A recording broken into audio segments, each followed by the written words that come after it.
और आप लोग कैसे हो। मेरा न्यू वीडियो में आप लोग का वेलकम है। फिर ऑर्केस्ट्रा संग लेके आ चुका हूँ और आप लोग मेरे चैनल पर नए हो तो वीडियो को देख रहे हो तो लाइक शेयर कमेंट करना ना भूले। और बबलू विजुअल ऑफिशियल पर जाकर गानों को लाइन बाय लाइन सुनिए और लाइक शेयर कमेंट करना ना भूले। चलिए आप लोग के इस गाना को लाइन बाय लाइन सुनाते हैं। इस गाना को अंत तक सुनिए और मस्त लगे तो भाई के लिए लाइक कीजिए और जो भी गलती हो तो बबलू विजुअल को माफ़ कीजिएगा। चलिए आप लोग के मुखरा सुनाते हैं। मुखरा को जब से आइल बिया हमारा तो गौआ में काका के रोज करतिया लइकन से। यहाँ दो बार गाना है इसको। जब आइल बिया हमारा तो गौआ में काका के रोज करतिया लइकन से। इशारा करतिया मोबाइल नंबर मांगतिया माले आइल बिया शहर से हो। माले आइल बिया शहर से हो। लागतिया पहले से सेट बिया रे रतिया में ऑनलाइन रहतिया रे। लागतिया पहले से सेट बिया रे रतिया में ऑनलाइन रहतिया रे। यह मुखरा है। मुखरा के यहाँ दो बार गाना है और यहाँ भी मुखरा को लागतिया पहले से सेट बिया रे रतिया में ऑनलाइन रहतिया रे। चलिए अंतरा वन सुनाते।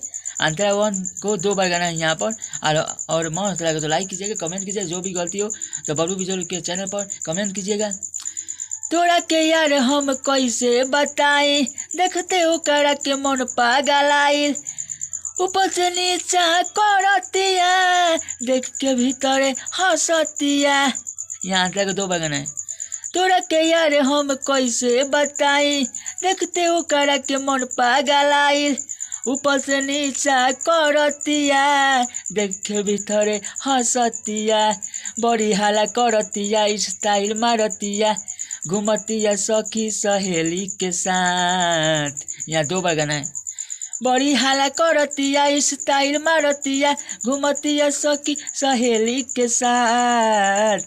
लागतिया पहले से सेट बिया रे रतिया में ऑनलाइन रहतिया रे। लागतिया पहले से सेट बिया रे रतिया में ऑनलाइन रहतिया रे। यह अंतरा है। अंतरा वन है। अंतरा वन को दो बार गाना है यहाँ पर। और जो भाई को गाना को मस्त लगे तो अब हमारे बबलू विजुअल ऑफिशियल पर चैनल पर जाकर कमेंट कीजिएगा। और आप लोग इस गाना को लेना है तो कमेंट करके ले सकते हो आप लोग इस गाना को। और जो भी भाई को गाना है तो बबलू विजुअल पर एक बार कमेंट जरूर कीजिएगा। ये अंतरा वन है। ये मुखरा है। और मेरे चैनल पर नए हो तो लाइक और वीडियो देख रहे हो तो लाइक कीजिएगा। चलिए अंतरा टू सुनाते हैं। अंतरा टू आप लोग को अंतरा टू सुनाते हैं। अंतरा टू को दो बार गाना है। केहू से नाही लजात बिया रे पहले से बड़ी समात बिया रे।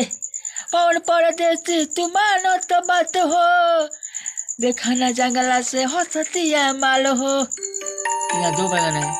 केहू से नाही लजात बिया रे पहले से बड़ी से मत बिया रे।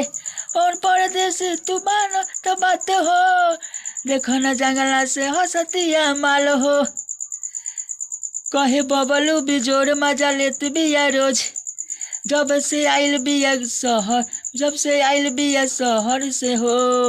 यहाँ दो बार गाना है। कहे बबलू बिजोड़ मजा लेत बावे रोज जब से आइल बिया शहर से हो। लागतिया पहले से सेट बिया रे रतिया में ऑनलाइन रहतिया रे। लागतिया पहले से सेट बिया रे रतिया में ऑनलाइन रहतिया रे। यह अंतरा है। यह भोजपुरी ट्रैक पर लिखा हूँ मनु अलबेला के ट्रैक पर। आप लोग अगला वीडियो में आप लोग का वेलकम रहेगा। और फिर ऑर्केस्ट्रा संग लेके आऊँगा। आप लोग को मस्त लगे तो लाइक कीजिएगा और शेयर करिए जमकर कि मेरा चैनल को प्रोसेस हो। चलिए अगला वीडियो में आप लोग का वेलकम है।